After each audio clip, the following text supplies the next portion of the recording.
South பீட்டின் அன்பு உறவுகளுக்கு வணக்கம். நான் ஃபெலிக்ஸ் என்பவொலி. இந்த நேர்காணலில் நாம் சந்திக்க இருப்பவர் குழந்தைகள் உரிமை செயற்பாட்டாளர் திரு தேவநேயன் அவர்கள். வணக்கம். பரம்பொருள் ஃபவுண்டேஷன் அப்படிங்கிற பெயர்ல மகாவிஷ்ணு அப்படிங்கிற நபர் அரசு பள்ளிகள்ல மாணவிகள் கிட்ட சொற்பொழிவாற்றுறது இல்ல வந்து மோட்டிவேஷனல் ஸ்பீச் அப்படின்லாம் சொல்லி பண்றதெல்லாம் செய்துகிட்டு இருக்காரு. இப்ப ஒரு 2-3 பள்ளிகள்ல செய்ததை அவரு பக்கத்திலே அந்த வீடியோ எல்லாம் ஷேர் பண்ணியிருந்தாரு. அதுல வந்து ஆன்மீக கருத்துக்கள், அப்புறம் வந்து போன ஜென்மம், இந்த ஜென்மத்துல என்ன இருக்குது, பாவம் புண்ணியம், இதை பத்திலாம் அவர் வந்து பேசுறாரு. இது பெரிய சர்ச்சையாக வெடிச்சிருக்குது. அமைச்சருமே கூட இன்னைக்கு பிரஸ் கிட்ட அதை பத்தி பேசியிருக்கிறாரு. கடுமையான நடவடிக்கை எடுக்கப்படும் அந்த நபர் மூலமா. எங்க பள்ளியில வந்து எங்க ஆசிரியர்களை இப்படி வந்து பேசிட்டு போயிருக்காரு, அதை நாங்க சும்மா விட மாட்டோம் அப்படின்னு அமைச்சர் சொல்லியிருக்காரு. ஆனாலுமே கூட இது எப்படி தொடர்ச்சியாக நடக்குது? ஏன்னா சென்ற வருடமே நடிகர் தாமு அவரு வந்து இந்த மாதிரி மோட்டிவேஷனல் ஸ்பீச்னு சொல்லி பண்ணாரு. பசங்களை வந்து அழ வைக்கிறது, அப்புறம் வந்து இதுல கூட வந்து அந்த மகாவிஷ்ணு கூட மந்திரங்கள்லாம் சொல்ல வச்சு பசங்களை வந்து மீண்டும் அழ வச்சு எமோஷனலா அவங்கள வந்து வீக் ஆக்குறது இருக்குல்ல, அதெல்லாம் நடக்குது. சென்ற வருடமே இதை நம்ம வந்து பேசியிருந்தோம். தாமு சொன்னாரு, நான் இதை வந்து 20 வருஷமா செஞ்சுக்கிட்டு இருக்கேனே அப்படின்லாம் சொன்னாரு. இப்ப இவரு வந்து இதுக்கு முன்னாடி என்னென்ன செய்திருக்கிறாருன்னு தெரியல. இப்ப 2-3 பள்ளிகள்ல இவருடைய செயல்பாடுகள் நம்ம பார்க்க முடியுது. நீங்க எப்படி பாக்குறீங்க இதை? அதாவது இது வந்து வன்மையாக கண்டிக்கத்தக்கது. அது குறிப்பாக என்ன நடந்திருக்கு அப்படின்னா, இந்த நிறுவனம், அந்த நிறுவனத்து பெயர் சொல்ல கூட நான் விரும்பப்படல, அந்த நிறுவனமா கருதவும் இல்லை. அவங்க என்ன பண்றாங்க, இது எப்படி வெளியே வந்துச்சு அப்படின்னா, ஏதோ கல்வித்துறையில இருந்து யாரோ போய் கம்ப்ளைண்ட் பண்ணிட்டாங்க அப்படிலாம் கிடையாது. இந்த நிறுவனம் இது ஒரு பெரிய ஒரு பாப்புலாரிட்டியாக ஒரு செலிபிரிட்டி மாதிரி வச்சு அதை வந்து எல்லா அவங்களுடைய சமூக வலைத்தளங்கள்ல பரப்புனதன் அடிப்படையில் சமூக வலைத்தளங்கள்ல இதை கேள்விப்பட்டு ஒரு குழந்தை உரிமை செயற்பாட்டாளர்கள், சமூக செயற்பாட்டாளர்கள், சமூக அக்கறையாளர்கள், கல்வியாளர்கள் கடுமையான விமர்சனம் வைத்ததன் அடிப்படையில தான் வெளியே வந்துச்சு. அதை நான் கோடிட்டு பதிவு செய்ய விரும்புறேன். ஏதோ கல்வித்துறை அலுவலர்கள் கண்டுபிடிச்சிட்டாங்க அப்படின்லாம் எதுவும் கிடையாது. அது இந்த ஆசிரியர், அற்புதமான ஒரு ஆசிரியர் நிலத்தில் தான் ஒரு ஆசிரியன் அப்படின்னா குற்றங்களை கண்டுபிடிப்பவர், குற்றங்களை கலந்து கொள்கிற வார்த்தை பொருள். அப்படி அருமையான வார்த்தை செய்த அந்த ஆசிரியர், அந்த செயல் செய்த ஆசிரியரை நான் மிகவும் பாராட்டுகிறேன். இதுலயும் கூட எப்படின்னா, அந்த அந்த அந்த அந்த அந்த பேசிய நபரை பேசியவரோட பேர் கூட சொல்ல விருப்பப்படல. நான் என்னோட வாயால் அவர் பாப்புலாரிட்டி கொடுக்க விருப்பப்படல. அவர் ஒரு அந்த தகுதி கற்றவர். ஏன்னா ஒரு குழந்தை உரிமையை எதிர்ப்பாளரை நான் வந்து எந்த விதத்துல நான் வந்து அங்கீகரிக்க தகுதியற்ற நபராக நான் கருதுகிறேன். கோபத்தோட சொல்றேன். அவர் வந்து ஒரு ட்ரோன் கேமரா வச்சு ஒரு தேசிய மாணவர் படை அதை வந்து ரிசீவ் பண்ணி அவங்க கொண்டு வந்து மேடையில் உட்கார வச்சு பண்றாங்க அப்படின்னா எனக்கு இதெல்லாம் தெரியாது அப்படின்னு சொல்றது யாருக்கும் வந்து யாரும் இதுல இருந்து எஸ்கேப் ஆக முடியாது. இது ஒரு பெரிய நெட்வொர்க், ஒரு வலைப்பின்னல் போல நடந்துதான் நடந்திருக்கு. ஏதோ திடீர்னு வந்தாரு, அவர் கேட்டாரு, அவர் போனாரு இல்ல. அவருடைய சமூக வலைத்தள பக்கத்துல போய் திறந்து பார்த்தா அவர் யாரெல்லாம் இந்த இந்திய நாட்டின் தலைமை அமைச்சர்கள் தொடங்கி நம்ம நாட்டினுடைய மிக முக்கியமான அமைச்சர்கள் இவங்களோட எல்லாம் இருந்திருக்கிற புகைப்படங்களை பதிவு செய்து நான் கொண்டு போய் கடிதம் கொடுத்திருக்கிறேன் அப்படின்னு சொல்லி அதை வந்து பண்ணிருக்கிறார். இது ஏதோ திடீர்னு வந்தாரு போனார் அப்படின்னு கிடையாது. இது வந்து அந்த வந்து இது எந்த விடத்திலும் எனக்கு தெரியாம நடந்துருச்சு அப்படின்னா சொல்ல முடியாது. நான் வந்து ஒரு எல்லாத்தையும் போய் போதைகள்லாம் தேவை அப்படின்னு சொல்லி நான் பேச விட்டுட்டு என்ன பள்ளிக்கூடத்தில் விட்டுருவாங்களா? போதை வசதி பயன்படுத்துங்க, ரொம்ப நல்லது. அந்த 1000 ஆண்டுகளாக நான் போதை வசதிகள் தான் பயன்படுத்தணும், போதைகள் தான் நமக்கு நல்லது பாதைகள் கொடுத்துச்சு, நம்ம வந்து எல்லா யாகத்திலையும் போதைகளை பயன்படுத்தணும் அப்படின்னு சொன்னா எங்களை அலோவ் பண்ணுவாங்களா? இப்ப என்ன நீங்க இப்ப என்ன நடந்திருக்குங்க கேட்டா ரொம்ப வருத்தமான விஷயம். என்ன மண் இது? ஒரு சமூக நீதிக்கான மண், ஒரு பகுத்தறிவு மண்ணில் வந்து ஒரு பேசுறதுக்கு அப்புறம் வந்து நாங்க நடவடிக்கை எடுக்கிறோம் அப்படின்னா என்ன மனநிலை அப்படின்னா, இப்ப தொடர்ந்து நான் கல்வித்துறையை கடுமையாக நான் விமர்சனம் செய்கிறேன். கண்டிக்கிறதுக்கான காரணம், ஏதாவது நடந்துருச்சுன்னா போய் பாக்குற நபர்கள், ஏதாவது பள்ளிக்கூடத்துல வந்து பாலியல் போய் பாக்குறது, பள்ளிக்கூடத்துல ஒரு விபத்து நடந்தா போய் பாக்குறது அப்படிங்கிறது 1-2 இல்ல. முந்தா நாள் நடந்த ஒரு நிகழ்வு கேள்விப்பட்டிருப்பீங்க. ஒரு மாவட்டத்தோட முதன்மை கல்வி அலுவலர் வந்து அந்த பள்ளிக்கூடத்துக்கு ஒரு சர்க்குலர் உறுதிமொழி கேட்கிறார். இதுவர் வருகிற ஒரு இந்து பண்டிகையில நீங்க உறுதிமொழி எடுங்க, எல்லாரும் சேர்ந்து உறுதிமொழி கடைசியோடைய அந்த உறுதிமொழியில் கடைசி உறுதிமொழி எல்லாரும் சேர்ந்து அந்த திருவிழாவை கொண்டாடுவோம். எங்க இந்த திருவிழாவை நாம் கொண்டாடி இருக்கிறோம்? அந்த திருவிழா இதை கொண்டாடுறது இல்ல. அந்த சிஓக்கு யார் வந்து கைட்லைன்ஸ் கொடுத்தாங்க? அதே மாதிரி வந்து உங்களுக்கு வந்து கிருஷ்ணகிரியில ஒரு பள்ளிக்கூடத்துல வந்து எந்த பர்மிஷன் வாங்காம வந்து ஒரு என்சிசி கேம்ப் நடக்குது. இது எனக்கு தெரியலன்னு யார் சொல்ல முடியும்? இது நெக்லிஜென்ஸ். எனக்கு தெரியலன்னு சொன்னா வந்து ஏற்றுக்கொள்ளவே முடியாது. நான் அமைச்சர் உட்பட எல்லாத்தையும் விமர்சனத்துக்கு உட்பட தான் நான் பாக்குறேன். நான் ஒரு கோபத்தின் அடிப்படையில் தான் பாக்குறேன். அப்ப இந்த இதெல்லாத்தையும் செஞ்சு முடிச்சதுக்கு அப்புறம் இப்ப எல்லாம் வந்து விமர்சனம் ஆகி எல்லாரும் பிடிச்சு வாங்கின உடனே தான் அமைச்சர் இன்னைக்கு வந்து பள்ளிக்கூடத்துக்கு போறார். பேசுறாரு. அப்ப என்ன நடைமுறையில் இருக்கு? நான் கேட்கிறேன், இது வரைக்கும் கிருஷ்ணகிரி பள்ளிக்கூடத்துல நான் கேட்கிறேன், கிருஷ்ணகிரி பள்ளிக்கூடத்துல அது தானாக போய் நடந்துச்சுன்னா அந்த கல்வி அலுவலர் என்ன நடவடிக்கை எடுத்தீங்க? ஒரு 17P சார்ஜ் ஷீட் கொடுத்தீங்களா? இல்ல ஒரு மாவட்டத்துல வந்து ஒரு திருவிழாவை கொண்டாடுங்க, அதுக்கு உறுதிமொழி எடுத்து அவங்க மேல ஒரு 17P சார்ஜ் நான் வந்து கேஸ் ஃபைல் பண்ண சொல்ல துறை ரீதியான நடவடிக்கை நோட்டீஸ் கேட்டீங்களா? அது எங்க வந்துச்சு? அப்ப நான் என்ன சொல்ல வரேன்னா, இது வந்து ஒரு ஒரு ஒரு பெரிய ஒரு வலை பின்னலுக்குள் இப்ப தமிழ்நாடு கல்வித்துறை சிக்கி இருக்குன்னு சொல்றேன். நான் நேற்று என்னோட வலைப்பல பக்கத்துல ரொம்ப கடுமையாக காவித்துறையான்னு கேட்டிருந்தேன். ஒரு மதச்சார்பற்ற நாட்டுல ஒரு அரசமைப்பு சட்டத்தின் கீழ் இயங்குகிற ஒரு நிறுவனத்துக்குள்ள நீங்க வந்து செய்யறீங்கன்னா என்ன நோக்கத்தோட செய்யறீங்கன்னு கேள்வி வருது. அதனாலதான் சொல்றேன், இது வந்து ஒரு நபர் 2 நபர் அல்ல, இதுவரை எத்தனை பேர் புகுந்திருக்கிறாங்க, இதுக்கு ஆதரவு சக்திகள் என்ன? எனக்கு அந்த ஆசிரியர் கேட்கிறாருங்க, கூட இருக்கிற தலைமை ஆசிரியர் யாரை சமாதானப்படுத்தணும்? பள்ளிக்கூடம் என்ன ஒரு அறிவியல் பார்வை, ஒரு சயின்ஸ் டெம்பரை கொடுக்கணும் தான் பள்ளிக்கூடம், ஒரு பகுத்தறிவு சிந்தனை கொடுக்கறதா பள்ளி. அவர் எதை வந்து சொல்றாரு? ஒரு வரலாற்று பிழையான செய்தி சொல்றாரு. இது வந்து நாங்கள குருகுல கல்வியில் எல்லாரும் குருகுல கல்வி பற்றியான எவ்வளவு ஒரு விமர்சனங்களை நம்ம கொடுத்துருக்கோம். குருகுல கல்வி தேவையான ஒரு விமர்சனம் நடந்துட்டு இருக்கு. அதையெல்லாம் பேச விட்டுட்டு கேட்டுட்டு கைதட்டி குழந்தைகள் மாண்புகளை சிதைத்து, குழந்தைகளை கொச்சைப்படுத்தி, குழந்தைகளை துன்புறுத்தி, குழந்தை அவமானப்படுத்தி நடத்துற நிகழ்ச்சி வந்து நிகழ்ச்சிகள் அது. இது முற்றிலும் குழந்தைகளோட சிறந்த நலனுக்கு எதிரானது, குழந்தை உரிமைக்கு எதிரானது தான் நான் பாக்குறேன். இல்ல அமைச்சர் வந்து இது முற்றிலும் தவறு நடந்திருக்கு, நாங்க விசாரிக்கிறோம் அப்படின்னு தானே சொல்றாரு. இது வந்து சரின்னு அவர் சொல்லலையே. எப்ப சொன்னார்? சமூக வலைத்தளங்கள் இல்லாம இருந்துச்சு. ஃபார் எக்ஸாம்பிள் சமூக வலைத்தளங்கள் இல்ல, இது கேள்வி வரல, என்ன நடந்திருக்கும்?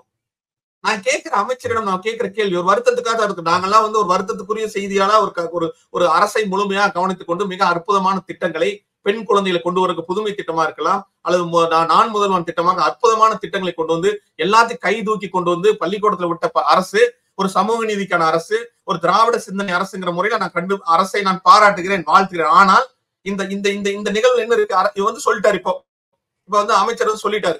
எப்ப தகவல் அப்ப உங்களுடைய அலுவலகத்துக்குள் உங்களோட துறைக்குள் இந்த மாதிரியான 10ஆம் பசலித்தனமான பாசிசமான சிந்தனை கொண்ட நபர்கள் இருக்கிறார்கள் என்பது நீங்க ஏற்றுக்கொள்ளுங்க. நீங்க ஏற்றுக்கொள்ளுங்க. இது எந்த முன்மாதிரியை நீங்க எடுக்கிறீங்க?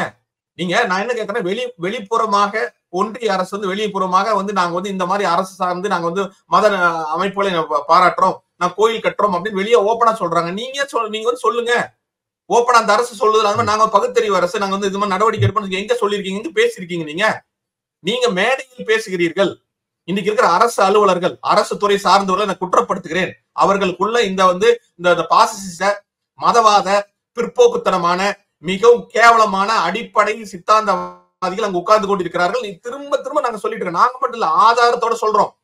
என்னைக்கு நீங்க கேட்டிருக்கிறீங்க? முதலமைச்சருமே கூட ட்வீட் போட்டிருக்கிறாரு, அறிவியல் தான் நமது கல்வி, அதுதான் நம்மளை உயர்த்தும் அப்படின்ற வகையில ஒரு ட்வீட் போட்டிருக்காரு. இந்த விஷயங்களை வந்து கண்டிச்சிருக்காரு. அதே சமயம் ஒரு கடுமையான முறையில உத்தரவிட்டு இருக்கிறோம், இந்த மாதிரி கல்வித்துறையில இந்த மாதிரி நடக்க கூடாது அப்படின்னு சொல்லி அப்படின்றலாம் முதலமைச்சர் பதிவு செஞ்சிருக்கிறாரு. நான் முதல்வரை பாராட்டுகிறேன். முதல்வர் என்பது பல்வேறு துறைகளினுடைய தலைமை பொறுப்பாளர், தலைமை அமைச்சர், நம்ம நாட்டினுடைய முதல்வர். அவர் வந்து அவருடைய ஸ்டாண்ட், அவரோட ஐடியாலஜிகளை நான் அவர் பாராட்டுறேன். நான் கேட்கிற கேள்வி, இந்த பள்ளி கல்வித்துறையில இப்படி நடந்ததுக்கு இது கண்காணிக்கிறாங்களா? இன்னைக்கு ஆணை கொடுத்துட்டாங்க. நான் கேட்கிறேன், ஆணை இதுக்கு முன்னாடி எத்தனை ஆணை கொடுக்கல நீங்க? இதுக்கு முன்னாடி ஆணை பிறப்பிக்கல நீங்க? அதனுடைய நடவடிக்கை எங்க? இது மாதிரி ஏன் நடவடிக்கை? நீங்க எங்காவது கண்காணிச்சிருக்கீங்களா? ரிவ்யூ பண்றீங்களா? மானிட்டரிங் பண்றீங்களா? நீங்க நடந்து முடிஞ்சதுக்கு அப்புறம் தானே நீங்க நடக்கிற என்னைக்கு உட்கார்ந்து நீங்க பள்ளிக்கூடத்துல அறிவியல் பார்வை இல்லாம நடக்கிற நிகழ்வுகளை பற்றி எங்க நீங்க ஆய்வு மேற்கொள்ளீங்க? நான் இப்ப எழுதுற எத்தனை பேர் வந்து ஒரு பகுத்தறிவு சிந்தனை, அறிவியல் மனப்பான்மை, அறிவியல் சார்ந்த கருத்துக்களை பள்ளியில் கொண்டு வருவதற்கு நீங்க அனுமதி வாங்குற நாயா அழைச்சிட்டு இருக்காங்க தமிழ்நாட்டுல. எங்க கொடுத்துருக்கீங்க நீங்க? இவங்க மட்டும் எப்படி பர்மிஷன் வந்துச்சு? இந்த மனநிலை எப்படி வந்துச்சுன்னு கேட்கிறேன் நானு. இல்ல அது வந்து தலைமை ஆசிரியர் முடிவெடுத்தாரா இல்ல அதிகாரிகள் தெரிஞ்சு நடந்ததா? அதெல்லாம் விசாரிக்கிறோம், 3 நாள்ல நான் வந்து சொல்றேன் அப்படின்னு அமைச்சர் சொல்றாரு. ஏங்க நான் கேட்கிறேன், இது வந்து நீங்க வந்து கூப்பிட்டு வச்சு நீங்க வந்து அன்னைக்கு இப்ப நான் கேட்கிறேன், நீங்க பர்மிஷன் வாங்கிருக்கீங்களா? Where is the permission? அந்த அவன் சொல்றான் பாருங்க, அவன் மேடையில இருந்து சேலஞ்ச் பண்றான், நான் சிஓட பர்மிஷன் வாங்கியிருக்கேங்கிறான். அப்ப பொய் சொல்றான் அப்படின்னா அவன் நடவடிக்கை எடுக்கணும். இல்ல அவன் வந்து எல்லை மீறி இருக்கான அந்த ஆசிரியர் மீது நடவடிக்கை எடுக்கணும், தலைமை ஆசிரியர் நடவடிக்கை எடுக்கணும். இதுக்கு எத்தனை நாள் வேணும்? நேற்று மாலையை கண்டுபிடிச்சிருக்கலாம். இதனோட வேலை அமைச்சரோட வேலை இல்லையே. நான் கேட்கறது சிஓட வேலை. சிஓ என்ன பண்ணிருக்கணும்? என்கிட்ட பர்மிஷன் வாங்கல, சிஓக்கு தெரியாதா? சிஓ சரி, இந்த சிஓ இல்ல வேற ஏதோ சிஓ வாங்கிருக்கீங்க, அப்ப எடுத்துட்டு வாங்க தலைமை ஆசிரியர் ஒரு தொலைபேசியில கேட்டா சொல்லிருக்க மாட்டாங்க? இல்ல அந்த பள்ளிக்கூடத்துல வந்து எல்லை மீறிட்டாங்க. இது வந்து நான் கேட்கிறேங்க, ஒரு நிறுவனம், ஒரு ஆளு ஒரு திட்டமிட்டு இப்படி எல்லாம் வருவேன், இப்படி எல்லாம் இறங்குவேன், ஒரு சிவப்பு கம்பளை விரிக்கணும், நான் இப்படி பார்க்கணும் அப்படிங்கறதெல்லாம் வந்து சாதாரணமா நடந்திருக்கலாம். நான் திரும்ப கேட்கிறேன், நாங்க போய் பள்ளிக்கூடத்துல வந்து நாங்களும் பள்ளிகள் நடத்தி கொண்டிருக்கோம், பள்ளியில் நிகழ்ச்சி நடத்தி கொண்டிருக்கோம், பள்ளிகளில் அனுமதி பெறும் எவ்வளவு சிரமங்கள் பெற்றுக் கொண்டு இவர்கள் எப்படி உள்ள வரான்னு கேட்கிறேன். இதுல சிக்கலை என்னன்னாங்க, இந்த மனநிலை கொண்டு நிறைய பேர் இருக்கிறார்கள். நீங்க வெறும் தாள்கள்ல வரைக்கும் பேசிட்டு இருக்கீங்க, வெறும் தாள், ஆர்டர், ஜிஓ, ப்ரொசீடிங்ஸ் பேசிட்டு இருக்கீங்க. நான் யதார்த்தத்தை சொல்றேன், கிரவுண்ட் ரியாலிட்டி. நீங்க ஆபரேஷன்ஸ் பேசிட்டு இருக்கீங்க, ஆபரேஷன் சக்சஸ் நீங்க பேசிட்டு இருக்கீங்க. நான் கேட்கிற ஆபரேஷன்ஸ் வந்து சக்சஸ் அல்ல, ஆபரேஷன் நடந்து முடிஞ்சிருச்சு. பேஷண்டோட நிலைமை என்ன? நீங்க எல்லாம் பேசுறீங்க, என்ன கண்காணிக்கிறீங்க? என்ன கண்காணிப்பு நடந்திருக்கு? என்னைக்கு எத்தனை சிஓக்கு இது தெரியும்? இல்ல தெரிஞ்சு செஞ்சிருக்காரு, அந்த சிஓ மேல என்ன நடவடிக்கை எடுத்தீங்க? இன்னைக்கு வந்து நான் வந்து ஒரு விழா பற்றி ஒரு சிஓ சர்க்கிள் எடுத்தார், அந்த சிஓ மேல என்ன நடவடிக்கை எடுத்தீங்க கேட்கிறேன். கல்வி என்பதுங்க ஆளுமை வளர்ப்பெடுப்பு. கல்வி என்பது அவங்களோட அடுத்த கட்டத்துக்கான ஒரு சிந்தனை கொடுக்கறது. ஏன், எதற்கு, எப்படின்னு கேள்வி கேட்கறதுக்கு. கண்ணை மூடி உட்காரு அப்படின்னு இன்னொரு 100 ஆண்டுகள் பின்னாடி கொண்டு போறீங்களா? எவ்வளவு கஷ்டப்பட்டு இந்த நாட்டுல வந்து நம்முடைய முற்போக்கான சிந்தனைகளை கொடுத்த நம்ம ஜோதிராவ் பூலேவா இருக்கலாம், அல்லது நம்முடைய அம்பேத்கர் ஐயாவா இருக்கலாம், அல்ல பெரியாராக இருக்கலாம், அல்ல அண்ணாவா இருக்கலாம், கலைஞர் போன்றவரோட பகுத்தறிவு சிந்தனைகள் நம்ம கொண்டு வந்து இந்த நாட்டை இப்படி கொண்டு நிறுத்தி வச்சுட்டா நீ கொண்டு 100 ஆண்டுகள் பின்னாடி தள்ளுறீங்களே. எனக்கு தெரியாதுன்னு சொல்றதுக்கு என்ன இருக்கு? இது குற்றம். நான் சொல்றேன், இது வந்து சரியா எனக்கு தெரியலன்னு சொல்லாதீங்க, குற்றம். இது சட்டத்துக்கு முரணானது. நான் எப்படி குற்றம் சொல்றேன்னா, இதுவே நான் போய் என்னை வந்து நான் ஒரு ஆள் XYZ, நான் விட்டு யாரும் XYZ போய் ஒரு போதை வசதிகளா தேவை, அந்த காலத்துல எல்லாம் நான் போதை எல்லாம் பயன்படுத்தணும், போதை குடிக்கிறோம் நல்லா இருக்கு அப்படின்னு சொல்லிட்டு நீங்க அலோவ் பண்ணிடுவீங்களா? அதை விட மோசமானதுங்க, இது கான்ஸ்டிடியூஷனுக்கு எதிரானது. ஒரு மாற்றுத்திறனாளிகளோட மாண்பை சிதைக்கிறாங்க, மாற்றுத்திறனாளியோட உரிமைகளை மறுக்கிறாங்க. மாற்றுத்திறனாளி குழந்தை நீங்க பிறக்கிறதுக்கான காரணம் நீங்க அறிவியலுக்கு எதிரானதுங்க. அவங்க சொன்னது அத்தனை தகவல் அறிவியலுக்கு எதிரானது. இது நீங்க வேற ஆள்கிட்ட போக வேண்டாம், அங்க இருக்கிற ஒரு சயின்ஸ் டீச்சர் கேட்கலாம், உங்களுக்கு ஆர்டினரி டீச்சர் கேட்டிருக்கலாம். ஏன் கேட்கல? அப்ப உங்களுக்கு எந்த அளவுக்கு நீங்க யார் வேணா பள்ளிக்கூடத்துல நடத்தலாம் நிகழ்ச்சி. உங்க கணக்கு என்ன? ஒரு பள்ளிக்கூடத்துல நிகழ்ச்சி நடந்துச்சு, அந்த நிகழ்ச்சி நாங்க நடத்துறோம் அப்படின்னு ரிப்போர்ட் கொடுப்பீங்க. அந்த ரிப்போர்ட் வந்து நான் இப்ப சொல்றேன் கேட்டுருக்கீங்க. இந்த மாதிரியான பிற்போக்குத்தனமான 10ஆம் பசிலித்தனமான பகுத்தறிவுக்கு எதிரான நிறைய நிகழ்ச்சிகள் இருக்கிறது, செய்யப்படுகிறது, அரசியல் ஆவணப்படுத்தப்படுகிறது. இப்ப என்ன சொல்ற, குற்றமாவே சொல்றேன். எங்க நீங்க எடுத்து நீங்க ரிவ்யூ பண்ணிருக்கீங்க கேக்குறேன். யாரும் பாக்குறது கிடையாது. எனக்கு நான் பள்ளிக்கூடத்துல நிகழ்ச்சி நடத்திட்டேன். என்ன நிகழ்ச்சி நடத்துறீங்க? எவ்வளவு நான் சொல்றது வந்து இந்த கோபத்தின் அடிப்படையில் சொல்றேன். நான் இந்த அரசு நம்ம நிறைய எதிர்பார்க்கிறோம், இந்த அரசை நம்ம நிறைய எதிர்பார்க்கிறோம், இந்த அரசை நிறைய நம்ம எதிர்பார்த்து கொண்டிருக்கோம். இந்த அரசை நிறைய எதிர்பார்த்து கொண்டிருக்கிற இடத்துல நம்ம நாட்டுல ஒரு 21ஆம் நூற்றாண்டுக்கு நான் போகலாம் நம்ம நினைச்சு கொண்டிருக்கிற நேரத்துல நீங்க வந்து எங்க கொண்டு போய் விட்டுட்டு இருக்கீங்க கேக்குறேன். அந்த கோபத்தின் ஆதங்கத்தில் தான் நான் குற்றப்படுத்தல. நான் அதுக்காக இந்த அரசை வந்து கண்டிப்பா நான் வந்து அரசை வந்து நாங்க என்றைக்கு ஆதரவு சக்திகளாகத்தான் இருக்கிறோம், இந்த அரசோடு ஏந்து கொண்டு தான் இருக்கிறோம். அரசு நிறைய கருத்துக்களை கேட்கறாங்க ஒவ்வொரு நிலையில இருக்கு. ஆனால் இந்த மாதிரி ஆட்களை வச்சு என்ன பண்றேன்னு கேட்கிறேன். ஆனா நான் பள்ளிக்கல்வித்துறை கண்டிப்பாக மீள்பார்வை செய்யணும் அப்படின்னு தான் சொல்றேன். அமைச்சருக்கு தெரியாம இது நடந்திருக்காதுன்னு சொல்ல வரீங்களா? நான் சொல்றது அமைச்சருங்கிறத நேரடியா சொல்ல, அமைச்சர் கீழே துறை சார்ந்த அலுவலர்கள், துறை சார்ந்த பொறுப்பாளர்கள், அவர்களோட நாலேஜ் எல்லாம் நடந்திருக்கா சொல்றேன். அமைச்சருக்கு நடந்திருக்கு தெரிஞ்சிச்சுக்கா தெரியலையாங்கிறது நான் சொல்ல முடியாது. அவன் வந்து அவனுடைய சைட்ல போய் பாத்தீங்கன்னா அமைச்சரோட ஏதோ மனு கொடுக்குற மாதிரி இருக்கான், அதெல்லாம் இருக்காது. என்னன்னு தெரியாது, என்ன மனு கொடுத்தாங்க, இதுக்கான பர்மிஷன் லெட்டரா இல்ல என்ன கொடுத்தாங்கன்னு தெரியாது, அவன் போட்டிருக்கான். அது அரசு அமைச்சர் தான் பதில் சொல்றேன். நான் சொல்ற துறையை சொல்றேன். நான் அமைச்சருக்கிற தனி நபர்களை நான் காரணம் துறை தான் நான் சொல்லிக்கிட்டு பள்ளி கல்வித்துறையின் துறைத்தான் சொல்லிக் கொண்டிருக்கிறேன். நான் வந்து நான் அமைச்சருக்கான விஷயம் அமைச்சர் கையில கொடுத்துருக்காங்க, அந்த அமைச்சர் சொல்லுவார். கண்டிப்பா அமைச்சர் சொல்லுவார் எனக்கு கொடுத்துருக்கேன்னா அமைச்சரை பாக்குறதுக்கு ஒரு நாள் 25 பேர் வருவாங்க, 25 பேர் போட்டோ எடுப்பாங்க. அது வந்து கண்டிப்பா அதுல. ஆனா அவன் வந்து அதை என்ன பண்றான், தன்னுடைய சமூக வலைத்தளம் பயன்படுத்துறான். இப்ப நீங்க வந்து சிஓட்ட பர்மிஷன் வாங்கி என்ன நடந்திருக்கு, நான் இந்த தலைமை இதுல காட்டியிருப்பாங்க, நாங்க இதெல்லாம் பண்ணிட்டு இருக்கிறோம், இதெல்லாம் தமிழ்நாடு அரசு இவர் போய் பார்த்தோம், உங்களுக்கு தெரியுங்களா? ஏன்னா இன்னைக்கு என்ன ஆகி ஏதோ பள்ளிக்கூடத்துல நிகழ்ச்சி நடத்தியாகணும், யாருக்கு தலைமை ஆசிரியருக்கு ஏதோ நிகழ்ச்சி நடத்தியாகணும், கணக்கு காட்டணும், யாரோ வரட்டு, நமக்கு காசு செலவு கிடையாது, ₹1 செலவு கிடையாது, நம்ம வந்து நடத்தலாம் அப்படிங்கிற மனநிலை. அது ஆனா உண்மையாலுமே தமிழ்நாடு அரசு இன்னைக்கு தமிழ்நாடு அரசுல பல்வேறு முன்முயற்சி இருக்கு. ஆண்டு விழாக்கள் இது வரைக்கும் நடக்காம ஆண்டு விழாக்கள் நடத்துன்னு சொல்லியிருக்காங்க, விளையாட்டு விழாக்கள் நடத்துவதற்கு பணம் ஒதுக்கி இருக்காங்க, நூலகத்துக்கு பணம் ஒதுக்கி இருக்காங்க, அடுத்து சிறப்பு கவனம் செலுத்த வேண்டிய குழந்தைக்கு எல்லாமே தமிழ்நாட்டுல இருக்கு. அதெல்லாம் நான் பாராட்டுறேன். ஏன்னா மிச்ச மாநிலங்களுக்கு கம்பேர் பண்ணும்போது நம்ம வந்து 100 மடங்கு 200 மடங்கு முன்னாடி போயிட்டு இருக்கிறோம். நம்ம எங்க இல்ல. எங்களோட ஆனந்தம், எங்களோட வேண்டுகோள், எங்களோட வருத்தம் என்னன்னா இவ்வளவு சிந்தனைகளை கொண்டு வந்து நம்ம இந்த மாதிரி ஒரு 10ஆம் பரிசீலித்தரமான ஆட்கள் உட்கார்ந்து இருக்காங்களே யார்? இந்த 10ஆம் பரிசீலித்தரமான சிந்தனையில் உட்கார்ந்து இருக்கிற துறையினுடைய தலைமை பொறுப்பு இருக்கிற யாரெல்லாம், துறையில் இருக்கிற எல்லா சிஓல யார், டிஓல யார், எத்தனை தலைமையாச்சு உட்கார்ந்து இருக்கிறாங்க? இது என்னன்னாங்க இந்த மோட்டிவேஷன் அப்படிங்கிற முகமூடிக்குள்ள எல்லா விதமான அடிப்படைவாத சிந்தனைகள், அடிப்படையான ஒரு போக்குரித்தனமான சிந்தனைகள் எல்லாம் வச்சிருக்காங்க. ஒரு அதுக்கு என்ன முகமூடினா மோட்டிவேஷன், கைடன்ஸ். என்ன கைடன்ஸ் பண்ணீங்க நீங்க? அப்ப அந்த மோட்டிவேஷன் கைடன்ஸ் கொடுக்குற டெஃபினிஷன் என்ன? நீங்க மோட்டிவேஷன் தான் லெட்டரே கொடுக்குறாங்க. நீங்க வந்து ஒண்ணு இல்லைங்க, நான் கேட்கிறேன் இந்த ஆள் நடத்துறதுக்கான லெட்டர்ல என்ன இருக்கு? மோட்டிவேஷன் பண்ண போறேன். What is the motivation? அவன் தெளிவா இருக்கிறான். என்னோட மோட்டிவேஷன் என்னன்னா என்னோட வேல்யூஸ்ங்கிறது வந்து ஒரு ஃபியூடல், ஒரு ஃபண்டமெண்டலான அடிப்படைவாத பாவ புண்ணியம், பாவம் புண்ணியம் அதை பத்தி எல்லாம் யார் பேசுறது? நான் தானே பேசணும் அப்படின்லாம் சொல்றாரு. நான் கேட்கிற பாவம் புண்ணியத்துக்கு எங்க சயின்டிபிக்கான விஷயங்கள்? நான் கேட்கிற பாவம் புண்ணியத்துக்கான காரணம் உங்க அப்பா தான், நீங்க உங்களுடைய தலைமுறை தான் காரணம் சொல்றான். சயின்ஸ்ல என்ன இருக்குங்க? சயின்ஸ்ல என்ன இருக்கு? சயின்ஸ் என்ன இருக்கு? நீங்க சயின்ஸ் கேள்வி கேக்குது. நான் வந்து சயின்ஸ் வந்து அப்பா அம்மா சார்ந்து வாழ்ந்திருக்கு, நீங்க சூழல் இருக்கு, நீங்க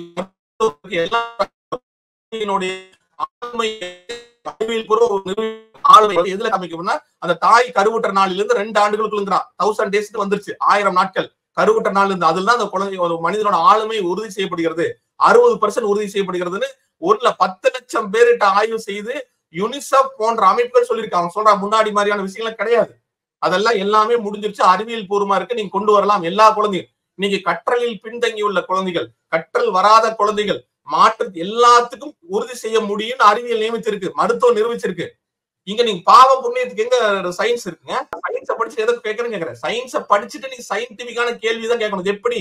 ஏன் நான் ஏன் இப்படி இருக்கிறேன், அவன் ஏன் இப்படி இருக்கிறான், ஏன் அவனோட வளர்ச்சி இருக்கு, எனக்கே படிப்பு வரல, எனக்கே வரல அப்படின்னு ஏன்ங்கிற கேள்வி கொடுக்கணும். ஏன்கிற கேள்வியை கேட்கக்கூடாதுங்கிறதுக்கு தானுங்க அந்த 10ஆம் விதமான சிந்தனை, ஃபியூடல் அப்ரோச், பழமைவாதம். பழமைவாதம் என்ன? நான் சொல்வதை நீ கேள், ஒபே மை ஆர்டர் அப்படிங்கிறதா. நான் சொல்றதா நடக்கு, உனக்கு நீ என்னானாலும் தலையெழுத்து, உனக்கான விதி, எல்லா தலையெழுத்து விதிகளையும் அறிவியலும் நம்முடைய கருத்துக்களும் பகுத்தறிவு தூக்கி எறிஞ்சிருக்குன்னு வரலாறு நமக்கு கண் முன்னாடி நடந்து கொண்டு இருக்குங்க.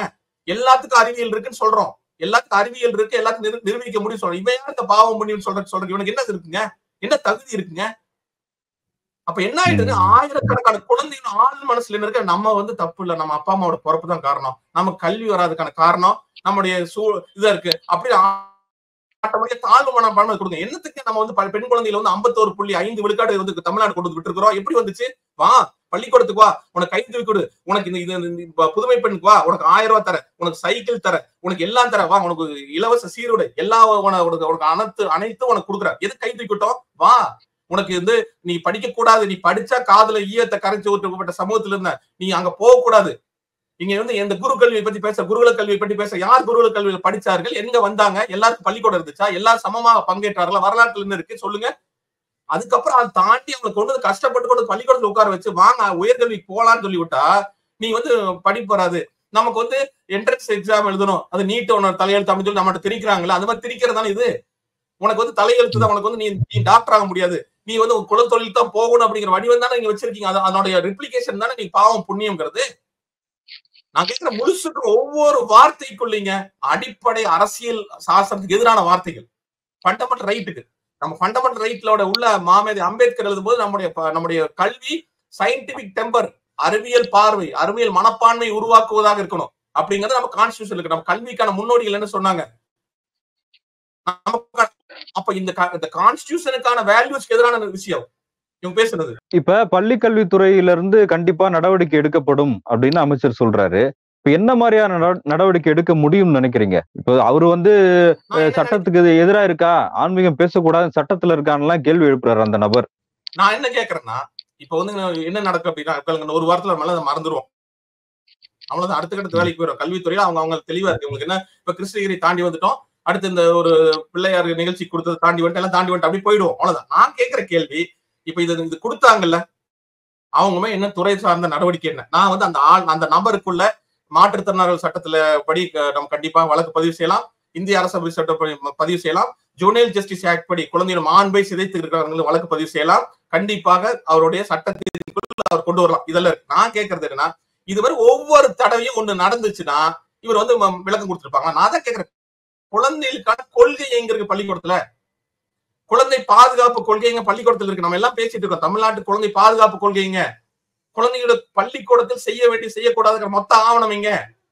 டூஸ் அண்ட் டூ நாட்ஸ் இந்த ஸ்கூல்ஸ் என்ன பண்ணாங்க ஆவணத்தை காட்டுங்க. பள்ளிக்கூடத்துல வர்றாங்க, யார் வேணா வரலாமா? இந்த கல்வி கொள்கை இருக்கு, இந்த பள்ளி குழந்தைகளுக்கான கல்வி கொள்கை இருக்கு, இந்த கல்வி கொள்கை எல்லாம் இருக்கு. யார் வரலாம், யார் வரக்கூடலாம், என்னென்ன செய்யலாம், உள்ள வரையா, நீ புகைப்படம் எடுக்க, இப்படி எல்லாம் போட்டோவே எடுக்க கூடாதுங்க. ஆஸ் பர் வந்து குழந்தையினுடைய நலன் கருதி, குழந்தையின் சிறந்த நலன் அடிப்படை ஜுவனைல் ஜஸ்டிஸ் ஆக்ட் படி, இந்த அழுகிற குழந்தையில க்ளோஸ் அப்ல போய் காட்டுறதுல எடுக்கக்கூடாது. குழந்தை உரிமைக்கு எதிரானது, குழந்தையின் மாண்புக்கு எதிரானது, சட்டப்படி இது குற்றம். அப்ப இதெல்லாம் யார் வேணா எப்படியோட போட்டோ எடுத்து நம்ம குழந்தைகளோட அரசு பள்ளி குழந்தைகள் அழுகிறதெல்லாம் காட்டி அவங்க எங்கேயோ உலகம் முழுவதும் பிச்சை எடுத்து காசு வாங்கி அவன் பொழைச்சிட்டு இருக்க வேண்டிய நம்ம குழந்தைகளை பள்ளிக்கூடத்துக்கு கஷ்டப்பட்டு இருக்கோம். ஒவ்வொரு நாளும் தமிழ்நாடு அரசு உழைத்து கொண்டு நம்ம குழந்தைகளை பள்ளிக்கூடத்தில் இருக்க வைக்க வேலை செஞ்சுட்டு இருக்கிறோம். ஆசிரியர்கள் குறைவாக இருக்கிறார்கள், அது ஆசிரியர் பிரச்சனை தனியாக. இவ்வளவு பிரச்சனை இருக்கு பள்ளிக்கூடத்துல. ஆசிரியர்களுக்கான மாணவ ஆசிரியர் இது குறைஞ்சிருக்கு, கட்டமைப்பு கிடையாது, இவ்வளவு சிக்கல்கள் இருக்கு. ஒன்றிய அரசு பணம் தர மாட்டேங்கிற, இவ்வளவு சிக்கல் இருக்கு. நாங்க குழந்தைகளுக்கான கொள்கை கொண்டு வாங்க, தமிழ்நாட்டில் கொண்டு வந்து நடவடிக்கை எடுங்க. பள்ளிக்கூடத்து கீழ்நிலையிலிருந்து முதல்வர் வரைக்கும் இதெல்லாம் படிக்கணும். பள்ளிக்கூடத்துல செய்யக்கூடாது என்ன, செய்ய வேண்டியது என்ன, எல்லாரும் கையெழுத்து போடுங்க, எல்லாரும் கையெழுத்திடணும். இது மாதிரி எல்லாம் எனக்கு தெரியாது, தலைமை ஆசிரியர் எனக்கு தெரியாதுமா. அப்ப இந்த ஆவணம் எங்கே? ஆவணத்தை உருவாக்குங்க, நடைமுறைப்படுத்துங்க, இதை சர்க்குலேட் பண்ணுங்க. பள்ளிக்கூடத்துல போகணும்னா இதெல்லாம் இருக்கணும், இதெல்லாம் செய்யணும். நீங்க யார் வேணா வந்து பள்ளிக்கூடத்துல போட்டோ எடுக்கலாம், யார் வேணா நீங்க அதுக்கான கைட்லைன்ஸ் இங்க எஸ்ஓபி ஸ்டாண்டர்ட் ஆபரேட்டிங் இதெல்லாம் சார்ந்ததுதான் குழந்தைகளுக்கான பாதுகாப்பு கொள்கை, குழந்தைகளுக்கான கொள்கை பள்ளிகள்ல. இதை உருவாக்கி நடைமுறைப்படுத்தலாம். இன்னொரு ஈவெண்ட்ல நம்ம இதை டிஸ்கஸ் பண்றது. நான் எல்லா ஈவெண்ட்டும் பேசுறேன். கிருஷ்ணகிரிக்கு அப்புறம் பாருங்க, இப்ப கிருஷ்ணகிரிக்கு ஒரு கமிட்டி போட்டாங்க. அது வந்து உடனே சொல்லுவாங்க, ஒரு பள்ளிகள்ல வந்து ஆன்லைன்ல பிரச்சனை வந்துச்சு, நம்ம அந்த அரசு புதுசு உடனே என்ன பண்ணிட்டாங்க, மாணவர் மனசுன்னு ஒரு பெட்டி வச்சாங்க. இது மாதிரி தனித்தனி துண்டு துண்டா இயங்காதீங்க. துண்டு துண்டா இயங்கினா நடக்காது. பள்ளிக்கூடத்துக்குள்ள அனைத்துக்கும் ஒரு ஹோலிஸ்டிக்கா பாருங்க. பள்ளிக்கூடம் மகிழ்ச்சியானதாக கொண்டாடக்கூடிய அறிவியல் மனப்பான்மை இருக்குன்னா குழந்தைகளுக்கான பாதுகாப்பு கொள்கை அல்லது குழந்தைகளுக்கான கொள்கை பள்ளிகளில் இதெல்லாம் இருக்கணும். நிறைய உட்கார்ந்து கல்வியாளர்கள், மனோதத்துவ நிபுணர்கள், அறிவியல் பார்வை கொண்டவர்கள் எல்லாம் உட்கார்ந்து உருவாக்கி எல்லா பள்ளிக்கூடத்துக்கு அனுப்புங்க. எல்லா பள்ளிக்கூடம், திரும்ப சொல்றேன், அரசு பள்ளி, அரசு உதவி பெறுகளை, தனியார் பள்ளி எல்லாத்துக்கும். ஏன்னா தமிழ்நாடு அரசுகளுக்கு எல்லா பள்ளியும் ஒரே சமமாத்த பார்க்கணும். எல்லா பள்ளிகளுக்கு அலோவ் பண்ணுங்க. அலோவ் பண்ணி அவங்க கையெழுத்து வாங்கி அதை டாக்குமெண்ட் பண்ணி அதை நடைமுறைப்படுத்த கண்காணிங்க. திரும்ப திரும்ப சொல்றேன், எல்லா அரசு அலுவலகம் திரும்ப சொல்றேன், நடந்து முடிஞ்சது பின் பாக்குறது உங்க வேலை இல்ல. ஒண்ணு எல்லாம் 1000 குழந்தை மனசுல விஷத்தை வந்து ஊட்டுனதுக்கு அப்புறம் விஷத்தை எடுக்கிறது உங்க வேலை இல்ல. விஷத்தை ஊட்டாம இருக்கிறதா. பள்ளிக்கூடம் பாதுகாப்பா இருக்கா, பள்ளிக்கூட பாலியல் ஒண்ணு இருக்கா, குழந்தை மகிழ்ச்சியா இருக்காங்களா, குழந்தை நல்ல கல்வியை அறிவியல் பூர்வ கட்டுற, இதுதான் கல்வித்துறை இருக்குங்க. நீங்க வந்து எடுத்துட்டு வந்து நீங்க ரெட் டேப் மாதிரி ஒரு பேப்பர்ல ஃபைல் கட்டுவது அல்ல. ஆனா அரசு மீது எனக்கு பெரிய நம்பிக்கை இருக்கிறது. ஏன்னா உடனடியாக வேற எந்த அரசு இந்த மாதிரி ஒரு அமைச்சர் போய் உடனடியாக செய்ய மாட்டாங்க. வேற எந்த அரசு நடந்தது இல்ல, இந்த அரசு நடந்துக்க ஒரு நம்பிக்கை இருக்கிறது. எங்களை போன்றவர்கள் நாங்க விமர்சன பார்வையில் தான் பார்ப்போம். இது குற்ற பார்வை அல்ல. நான் குற்றமாக பார்க்கல, விமர்சனமா கேட்கிறோம். உங்ககிட்ட தாங்க எதிர்பார்க்க முடியும், வேற இடத்துக்கு நான் போய் கேட்க முடியும். வேற எந்த அரசு நான் கேட்க முடியும்? ஒரு சமூக நீதி பார்வை இருக்கிற அரசு, ஒரு குழந்தைகளுக்கான நீதி, இது சைல்டு ஜஸ்டிஸ், ஒரு சைல்டுக்கான சோசியல் ஜஸ்டிஸ், அதை தான் கேட்கிறோம். அதை செய்யுங்க தான் கேட்கிறோம். இது வந்து ஏதோ நாங்க வந்து பிச்சை எடுக்கிறதுக்கான விஷயங்கள் இல்ல. இது நல்லது என்னன்னா, ஒரு ஆரோக்கியமான நம்முடைய பெரியாரிய, அம்பேத்கரிய, நம்முடைய அண்ணா போன்றவர்களுடைய திராவிட சித்தாந்தம் என்று திராவிட மாடல் அத்தனையும் கொண்டு வரணும்னா இந்த மாதிரி விஷயங்கள் இருந்தா தான் நடக்கும். சும்மா நம்ம வாயில பேசி பயனில்லை. நன்றி, உங்களுடைய நேரத்துக்கு மிக்க நன்றி. நன்றி.